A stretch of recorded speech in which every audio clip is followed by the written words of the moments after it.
All right, guys. Sorry, false alarm. There's someone who joined and then they skipped out again. So let's just wait a second, and I think we should probably go ahead and get started anyway, if that's all right with you, so we can get the recording going, and then the recording will go out to all the registered attendees. Do you want to hold off on the recording, like unrecord it for a couple minutes until somebody jumps on and then start recording? Whatever you, totally up to you. Whatever you want We to do. can always edit it so Okay. that the recording just starts from your presentation.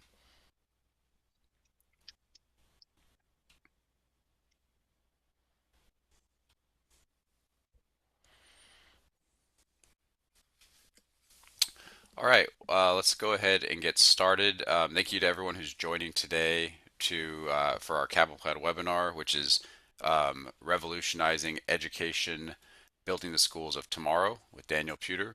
My name is Matt Moore, and I am a Business Development Manager here at Camoplan. So just a reminder about today's presentation. It is going to be for education purposes only. So this is our normal housekeeping step that we need to always take care of. We at Camoplan are not advisors. We don't give you any kind of counsel on your investments. We always encourage investors to do their own due diligence and seek out the advice from the appropriate professionals, whether those are CPAs, advisors, etc. Also, as a quick checkup for your self-directed IRA needs. If you have any questions, you can always reach out to us at engage@camoplan.com, or you can always give us a phone call. So if you have any questions about today's presentation or have any IRA questions, you can always reach out to us. So without further ado, I'm going to turn it over to you, Daniel. Thank you so much. I really appreciate it, Matt. Super blessed to be on with you guys today. I'll give you a little bit of background real quick how this started. In 2010, I was finishing my career as a professional athlete, and I got on TMZ and I said, I'll come to your school if you're being bullied. And I started a nonprofit to be able to help kids that were being bullied and with drugs and gangs. And I saw after a period of time, the biggest thing was leadership. How do we build discipline? How do we build habits? How do we help create vision and purpose? And the basic fundamentals that Matt, you and me got, whether with mentors or with Google, like one or the other, right? And or parents or friends. And so I think a lot of people are trying to figure out how to get from when they're younger, from where they're at to where they want to go. But the world doesn't make it easy, number one. And number two, most parents don't know that themselves. Um, Today I have a picture of Tony Robbins behind me because we just did a partnership with his team and him to be able to go through Unleash Power Within for 4 days and get a high school accredited class, elective class credit through our school district. And at 19, I went through his course and it added a lot of value to my life. Schools don't do that today. And so I did the nonprofit world, still have it. We have a lot of business with job training, everything else. But in 2008, I started Foundation Academies. And my thought was, how do I create a school system for the future to be able to help every single child develop who they are as human and become the best version of themselves?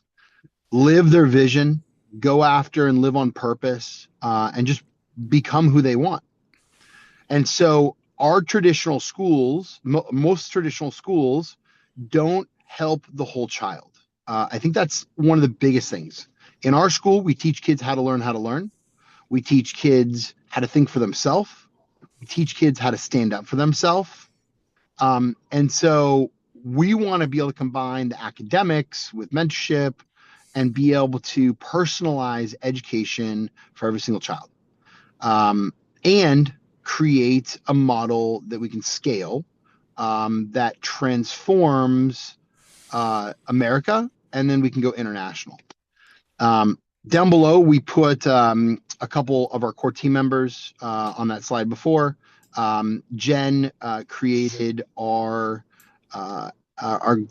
and got it approved, our global corporate accreditation through Cognia, which is massive. We'll talk about that a little more. Guillermo was the framework for building small state-funded schools in Florida and around the country. And then Michael has been running juvenile centers for the last and operations for the last 20 plus years. And so in the beginning, we were going after only kids that are failed out, expelled, arrested, foster care, homeless, human trafficked. And we've done that over the last 8 years to really make a big impact.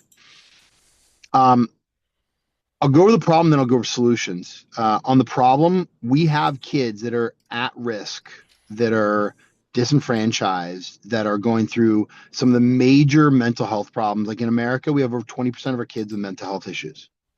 Um, Education today, number two, is outdated completely. They're still reading a book and taking a test. And what I find is that we're not looking, the system, I'm not saying we, but the system in general is not looking to solve the problem. That's the biggest issue is they're staying in the moment with the same framework they've done for 100 years, and they continue doing the sit down, read a book, take a test, sit down, read a book, take a test model, and it doesn't work. Definitely with AI, robotics, machine learning, everything that's going on right now, but it hasn't worked for a while since technology came around. It was great back in the day. And the last thing is that our schools today are not building in holistic kids with needs. And I'll give an example. I was labeled learning disabled as a kid, put in special ed classes.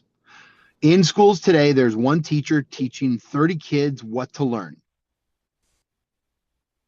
When they teach kids what to learn, they're not teaching them how to learn. They're just teaching them what content to learn.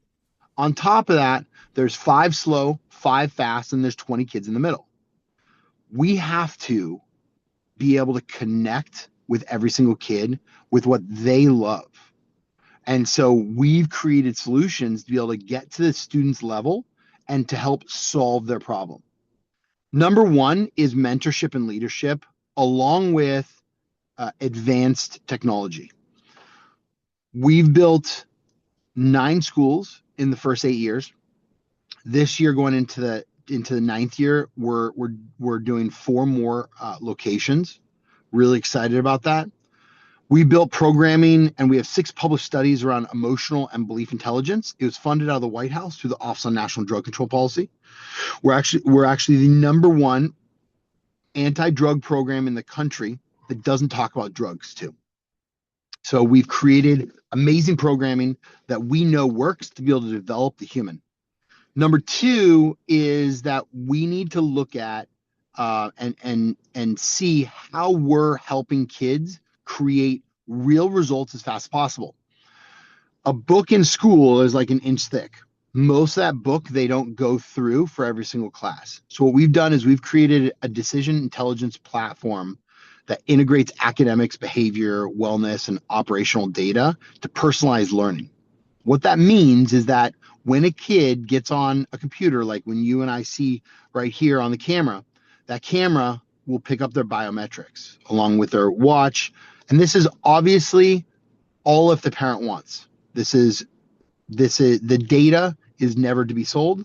But what we do use it for is we do use it to help the student figure out where their challenges are and how to advance those challenges to be solved as quick as possible.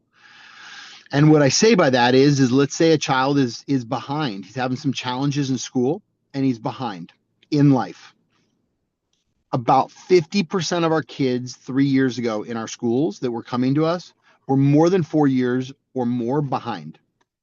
What that means to that child is if you're 18 years old and you're at a 14-year-old reading level, you're more likely to fail in school, in life. So if you look at the prison framework in America, most of our prisoners should have been in special ed. They have what we call a traditional learning disability. Now, if you give them something to do kinesthetically, because most of them are kinesthetic learners, then they'll be really successful. But schools don't teach for visual, auditory, kinesthetic. They don't teach for love languages. They don't do quick assessments consistently and know where their reading scores are, math scores are. So what we've done on the solution number two is we've created our own technology that we're beta testing our schools right now, and it's working out really well. Uh, we are going to be able to be the future of education for AI tech. What we're calling it right now is decision intelligence platform. Number three is how do we actually uh, support communities and develop a scalable model to be able to create real results long term. And so we figured out how to put schools in cities, challenge neighborhoods, and we're able to support the kids in those neighborhoods to graduate high school. When kids come to us, we graduate 97% of kids that have been failing out. Now, in this next year, we're creating 3 tracks because we're going to be expanding quicker. And so we're going to create an at-risk track, which we have already. We're going to create the mainstream track and the high performer track.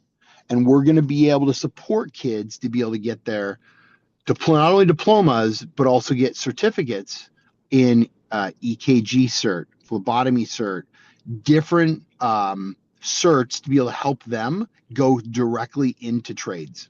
So I'm really excited about what 2026-27 school year is looking like. As you can see, market opportunity is huge. On the right-hand side, it just continues to grow. The money that's being put into what they call school choice around the country is increasing quickly. Now, 2 major milestones in the last couple of years: Arizona, Florida, and a few other states, Utah, Iowa, Idaho, all created what they call backpack funding, which means unlimited amount of kids can go through any private school and get funded up to a certain dollar amount. On top of that, Texas just approved a $1 billion fund. It's 10,000 per kid for 100,000 kids in this upcoming school year. And then the feds just approved a $10 billion an amount through Congress around with Linda McMahon, who's our Secretary of Ed, and then Congressman Burgess, who was at one of our schools here. He's from Utah, but he's at our Liberty City campus probably about 8 or 9 months ago. So we're really excited to see where students, and I'll give you this. The only group of people that cannot afford to change a school from a public school over to where they want to learn best is a kid that doesn't have money. So you go to Chicago Public Schools, you go to LA Unified, and if that school doesn't work for you and you can't get into a charter, you're out of luck. And so what we believe at Foundation Academies is that we want to be able to support you to be able to help you get from where you're at, where you want to go, with the ability to pick your education just like you do anything else in America. So we have 3 key products and services, and I'm really excited about this. So most schools and school districts have real estate, obviously, and they have schools. That's really simple. What we've also designed on top of that is, so some of our real estate we've been buying, some of them we've been renting. On top of that, I looked at all of the tech companies out there in education, and I could not find one to meet our needs. I could find multiples, but they didn't talk to each other. And so what we did was we created over the last 4 years PuderAI that talks to each other from the second the student comes into our schools and fills out all the paperwork, does the application, uploads all the files, usually or all the piece of paper. It's social security card, it's a birth certificate, it's all these documents. What usually happens is those documents go into a physical folder and they sit in the school's registrar's office.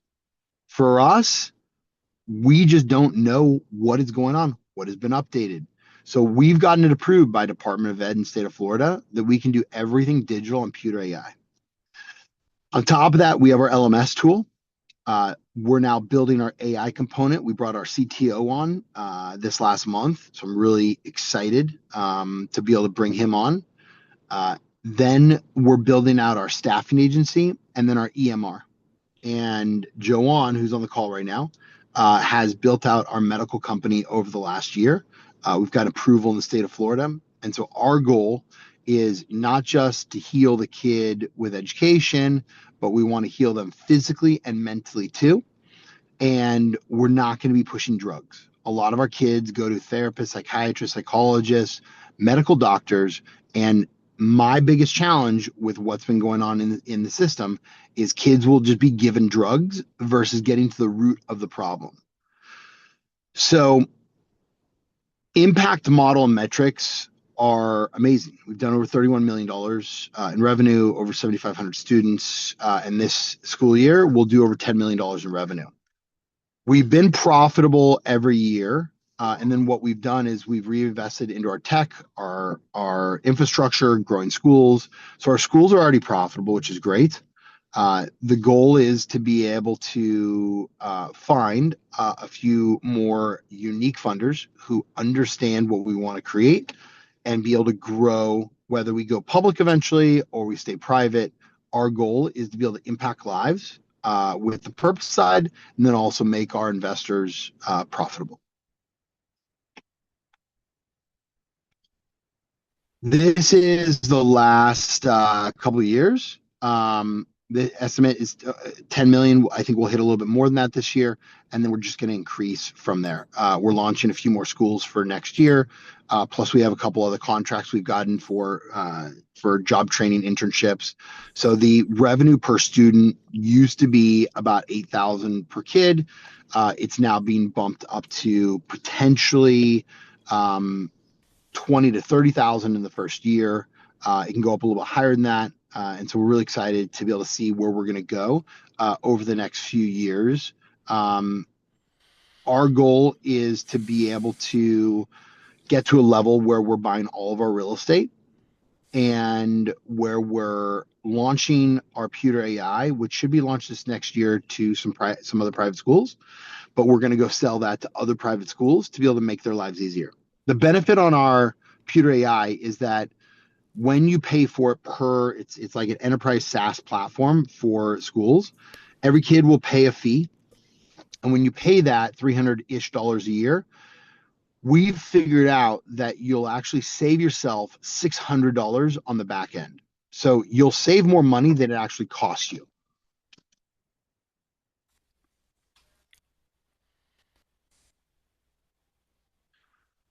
Our goal is to, and we're working on this right now with our investment bank. Our goal is to raise $8 million. We have a convertible note. It's a $50 million cap class. It's Class B non-voting preferred shares. We do have a Reg D 506C, and it's under the rules of the 501A. So it's great to be able to see. There's two more things. 10% simple interest is what we're paying over the 3 years.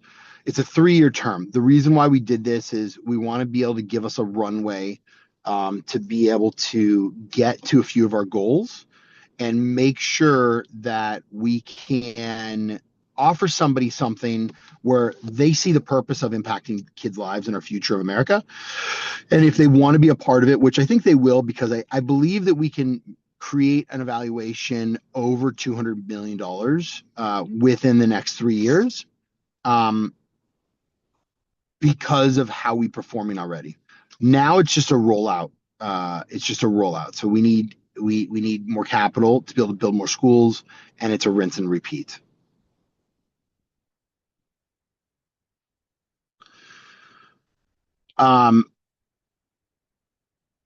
So this right here is we have a $1 million that's going to end, I think, at the end of March, early participation bonus. So it's 20%. Excited about that. There's a huge disclosure right below. Please read that in the on the slide.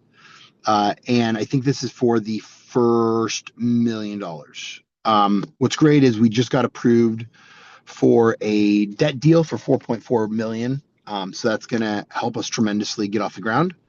But we don't just want debt. We want the right investors that are going to be with us. and we don't need the whole 8 million all at once. So I'm really excited. I don't want to take more than what we need, but we do want to be able to grow as fast as possible. We have one more thing. This is the legacy investing.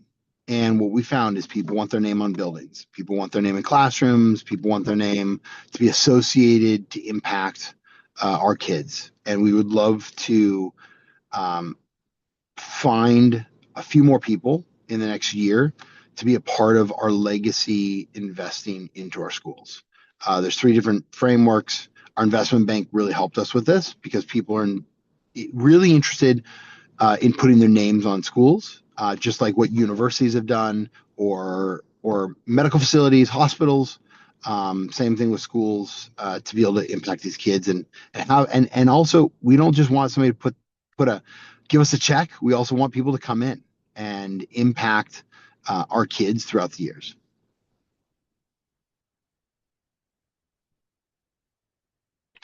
Here's a slide of our team. Myself, Guillermo, Michael, Jen, Brittany is our chief branding officer. Tammy's our superintendent. Ed Massey's our chief legal, is board member.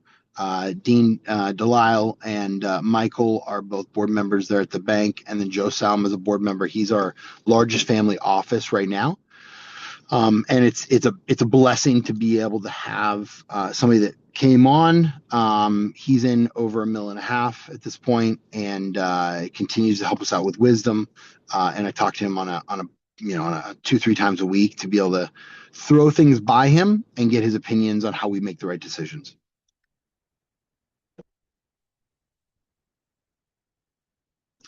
So if people want to jump on the website and see the full downloadable PowerPoint, they can go to the investor portal. It's a website. On the bottom we have business plan, we have deck, we have a data room with our investment bank. Whatever you need, please let us know. You can also contact me directly at dp@puder.ai, or you can contact Joanne at jb@mlmpi.pa.org. Awesome. This was really interesting to listen to because this is a much different thing and project you have going on than a lot of the other presenters we have. So thanks very much. I just have some kind of questions that I'd like to ask. Yeah, So to, besides working at Camaplan, I used to work in the philanthropic fundraising world for UC Davis, actually. So you'll be familiar with that yeah. university. And I also used to work in the nonprofit education world as well. So I'm a little bit familiar with what you're doing. And I'm curious, there is what people don't realize is there's a lot of money that is being transacted in the public education world. It's just, is it going and is it being effective is another question. And I'm curious to Yep. know, are there capital partners that you mentioned earlier that you're trying to get the right investors, people who want to be a part of this mission that you're doing? Are there capital partners that you're maybe gonna avoid or not form relationships with in terms of certain kinds of funding sources that you think maybe wouldn't align with what you're doing? Yeah, I think some of the funding sources that would hinder our our outcomes. Yeah, I could see people in the pharmaceutical industry saying, "Hey, we don't want you to do real health care or well care with our kids. Just do sick care with them." yeah, So there's things like that where we won't take funding from people that will get us off track of our real mission in life. Some organizations have come in and they've tried to do psychotherapy on our kids and they've tried to dope them up with drugs. There's other organizations, abortion clinics, that we just are very mindful of, that try to get in, and we're very mindful of letting outside people in unless it's yeah, parent approved. We want parents to be okay and approve everything their kids are learning, unlike other schools that will allow everybody in and then let you decide later as a parent who your kid just saw, and then you get to deal correct deal with what you it. believe. Yeah. Yeah, Yep. Yep. Good point. And actually, that's a good segue to my next question. So, um, you are dealing with it sounds like you're dealing with populations of kids that need a lot of support, and um, the the outcomes for those kids can vary in terms of what they need. How do you measure? There's obviously like the investment success. Those KPIs are probably pretty clear, but you have the the mission of the what you're trying to do running alongside that, or more important than even that. So how do you measure success in terms of the work of helping out these students? I think that's a great question. So there's short term and there's long term. Short term is, can we get a failing kid that's multiple years behind in a subject caught up and graduated? Can we get them into a job or career or college where they would have been homeless or in jail before? So those are the basic fundamentals, the current realities on how we do data. On the other side, long term, on our longitudinal study side of it, we're going to be able to see prisons, jails, less arrests, less crime, less drug usage, less DUIs in the states, the communities, and our country by helping kids create more value in their life today where they make better decisions.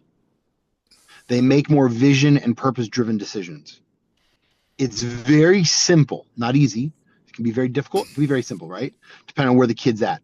Some people have to fall on their face many times before they figure it out. And then some people get it right off the bat and they understand, they'll listen, and they'll be like, that makes a lot of sense. So there's a short term on how we're collecting data, and then there's going to be a long term on how we see and work with different governments. Obviously, tracking our students to the best of our ability, but then knowing how to support our communities, our cities, our counties, our states with the outlook on what's possible. But then I'll give you one more example. In Florida, there's about 33,000 kids in foster care. They spend $4.7 billion on 33,000 kids. That's $147,000 per kid per year. To put a kid in jail in the state of Florida, they spend around, I think it's 700 million. They have 30,000 kids in jail in juvenile hall, which comes out to like, I think it's like $45,000 per year. So it's one third of the price to put a kid in jail, feed them, house them, than it is to keep them in foster care. So we're going to be able to see these numbers decline over the next generation in both of these, and we're going to be able to cut a massive chunk out of the budget because kids in jail and kids in foster care repeat the cycle and have more kids in jail and kids in foster care. Same thing with homelessness too. Got it. Okay. We did have a question come in from someone watching. This is from Kyle, and Kyle asked, what's the starting investment option? So what's the minimum investment? Yeah, minimum investment's 100,000. Um, Obviously, we're open to working with people. I know that we've talked to Carl about putting together a small group with a LC, and then multiple people put in smaller amounts and invest. So we're working on that right now. All right. Awesome. Cool. All right. Thanks, Kyle, for asking that question. I so kind of going back to that like idea of how do you measure success? You answered that already. You are, as I understand it, pretty much like hyper focused in Florida, but you want to scale this out strategically to communities that need it, but also I think communities that will want it and support it. So what are your like where's the short list of places you'd like to go? And as you scale, how do you ensure like quality control since you're going to be branching out? So we've done our test markets. We have a school in West Virginia. It's called the Archie Talley Middle and High School. He's one of the biggest name basketball players out of West Virginia. And then we started one in Arizona with Mike and put Mike Tyson's name on it. We've had some really good test runs on different states. Majority of our schools are in Florida right now. We're building a few more in Florida up to Orlando for this next school year. So we understand the quality control. Biggest part of quality control we're going to be implementing what we're doing right now with our tech. Understand daily to the minute real time quality control. How many kids are there? How many kids are learning? How many kids are connected to the computer? How many kids are doing experiential learning every day? So there's three pieces of our school. One is the morning motivational around our coach up program, and it's to create human growth. So it's like what Tony Robbins teaches. It's the mental, the belief intelligence, the emotional intelligence. How do we get the habits, the vision, the purpose, all those things? That'll be about 30 minutes per day, and it has been for the last 8 years. Then we have the second piece of it, which is the content learning, and the content learning will only be 1 to 2 hours a day. And the third piece is having the project based learning. And that's really the key, and that's going to be partially it's content learning, and partially it's human development. I find that we're missing that component today in our schools. We're missing the component to be able to connect with other people while learning and achieving outcomes. And that's where our AI is going to be a big player to be able to help coach and give direction to every one of our students to really get the biggest result within our schools. And to that, that's another great segue to my other question. This is like two parts. So can you, sorry, I had it written down. How does the real estate strategy, school funding model, and AI platform, how do they all work together to basically reduce their investor risk and create a like recession resistant structure? Love it. Great question. So with us, real estate, when we buy a property, right now we're paying about $300 to $400 in leases per student per year. When we buy a property, we're getting it for about the same rate. It would be the same lease, but the going rate for a school leasing a property is about $1,200 per student per year. So we're able to, number one, sign bigger leases, which then create bigger, which create the valuation for a property. If we buy it for $1 million, it'll go to $2, $3, $4 million. So depending on how many kids we have right off the bat. Number two, so that gives us foundation, that gives us value that we can and I'll just say this: in some states like Florida, you have to have an educationally zoned building. So it can't be retail, can't be medical, it has to be educational. And so we've zoned all of our buildings from scratch, and I have with our team. At the end of the day, I believe I'm a contractor, an architect, an MEP, all those things now. In the educational zoning space. So we've gotten really good at it. We have great SOPs on how we get that done. That'll give us the value to back up the investment long term. The second piece of it is if you look at like WeWork on how they went public, they weren't a retail company. They weren't a retail company renting out space. They were a tech company, but they didn't sell their tech to other people. So we find that in the beginning, we had a real purpose of just doing schools. And the challenge is if your real estate gets screwed up some way, you lose your school. And so that's why we want to buy them all. And the tech piece will give the valuation long term. The multiple will be way higher. Let's say 10, 20x plus based upon what we're developing, the data we get, and how we're able to solve the problems in education. If you're just a retail company, with a school, it's a 5x of EBITDA. And so we're looking at how do we get the 10 to 20x of revenue that will give our investors a big upside on if we go public or if we stay private and they want to get bought out. So it's a win-win for us. And then we have the medical piece of it, and that's really a big piece because that's going to give us another revenue source for inside the company. Now, some people are like, why do you continue to want to build more schools? That's a purpose piece of it. But what we've seen too is those will also turn into the tech hubs for those counties. So we don't need to go put 10 20 schools, 30 schools in Miami-Dade County. Even though there's the kids that we can do that, what we're going to do is we're going to go put, maybe we have 4 right now. We might put a couple more. And those will be the tech hubs to sell our technology to local schools and after school programs so that we can support them. We'll bring them into our schools, we'll show them how it works, and then we'll have tech guys in our schools that will go out, and sales teams that will go out to local schools and sell those local schools, understand their needs and understand how to solve the problem long term. Most tech companies in the ed tech space don't run and operate schools. And the reason they don't is because it's not their business. They're tech guys.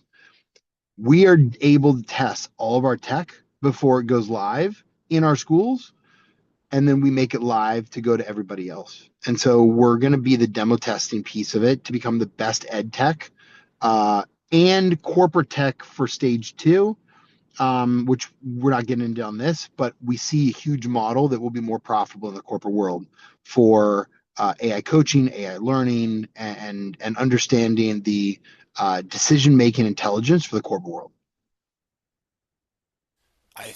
And that was gonna be my a question I was gonna ask is, does is the AI tech specifically going to be scaled out beyond just the schools that you serve, that you run? And you're saying yes, but your kind of edge will be that you have to create proof of concept in your schools with that tech, and then you'll be able to say, we have our network of schools where this worked, and now we can go and show and deploy it in your schools. Yeah. And we could do it without that. But what I'm finding is our schools will also become the hub. So let's say our Liberty City campus in Miami has probably about 40 or 50 schools within a 10-mile radius of it that we're going to be going into and saying, hey guys, and there could be micro schools, there could be, larger public schools. Hey, would you like a better tech play? If you go into the public schools in different counties, which I've been into, and go down to the registrar's office, they have a physical folder still for every single student. They don't know what's in that folder updated all the time. The teachers don't know what it is. And I'll give one example. When you go and you have an IEP or 504 for a kid that has a learning disability, learning challenge in school, and they go put that in the registrar's office, they might have a meeting once a year. Mm. Our tech, you can go see the updated every single day of where that kid is, how they're growing, how they're learning, what progression they're on. So we're going to be quicker to solving the problems and making sure that kids aren't left behind like they are today in America. Because everybody's listening to this. Most of you won't have that problem. Most of you can afford a private school for your kids. Most of you can afford vacations or worldview. Um, Probably all of you. And at the end of the day, a lot of you will have a mother or father that stays home with the kids, and you have a lot more time and a lot more attention on your children, like I do. I take my kids to art, wrestling, um, you know, different adventures. He was just in Texas with me for the weekend. We were at Dig World in Houston. So I take my son. We do monster truck events in different states. He learned how to count with monster trucks at the house. So I give him opportunities and options for his life that are more than most. What we're doing is we're spending billions of dollars, hundreds of billions of dollars on the problem.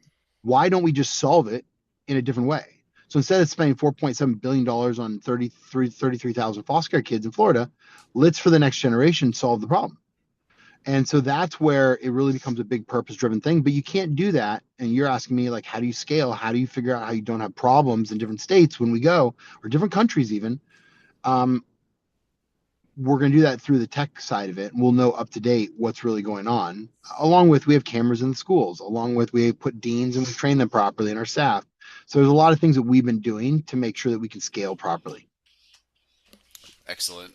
Um, Last question for today will be for the investors considering the convertible offering. Can you just talk again about what the upside would look like over the next 3 to 5 years? Yeah, so it's a three-year convertible note, 10% interest, $50 million market cap. I believe, I mean, we could have gotten an evaluation with our tech right now and everything else. We're probably a little bit over 50 million as of right now. Our goal is to hit over 200 million. My goal is our team, our partners, to hit over 200 million valuation when we do our valuation in the next 36 months. It might happen at 24, it might happen at 30. When we're ready, we'll go for the first valuation. And we've already had three different organizations try to buy us. So we're not interested in being bought out. We're not interested in selling. Some investors like, hey, I want to build something in 5 years and sell. I look at if I just sell, what is somebody else going to do? They might cut it in pieces. They might get rid of something. I'm looking at this as like if you're a patriot and you love America, I'm looking at this as like how do we transform not only America but the world? How do we transform if you love kids and you're like, hey, I want to transform. If you have kids and you're like, hey, I want to make sure not only my kids are doing well, but other kids, because my challenge is my son will be raised properly, loved properly, and not have major mental health issues. And the people that he's going to have to hire someday, employ, that he's going to have to work with, they're probably a big chunk of them are going to. How do we make sure that doesn't happen for his kids' generation? And how do we make a big dent in it today so we don't have those issues in the future? I love it. Awesome. Thanks very much for all of that, for answering all the questions and for a great presentation. And thank you all for participating in today's webinar. Can you, Joanne, can you show the contact information slide one more time, please? Hopefully Joanne didn't step away.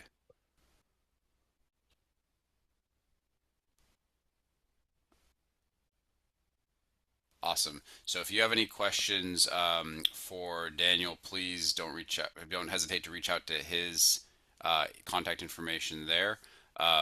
And yeah, otherwise, have a great day, everyone. Thanks again, Daniel, for being on here. Any closing remarks before we jump off? Matt, I'm blessed for your time. Thank you, Carl, for getting us this opportunity to be in front of more people, share what we're up to and how we're transforming lives. My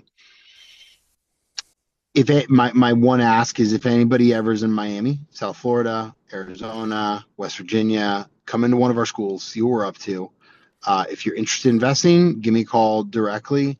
I think my email and phone number are right there, 408-529-3356. If I don't pick up, shoot me a text because we have a lot of calls scheduled, a lot of meetings, a lot of growth. And I would love to be able to spend time with each one of you and show you how we can work together and how we can make impact and make some profit at the same time. So thank you so much, Matt. You're welcome. Well said. Thanks again, Daniel. Thanks everyone for joining today, and we'll see you on the next one. Have a great day, everyone. Bye, Matt. Bye. Bye, John. Thank you.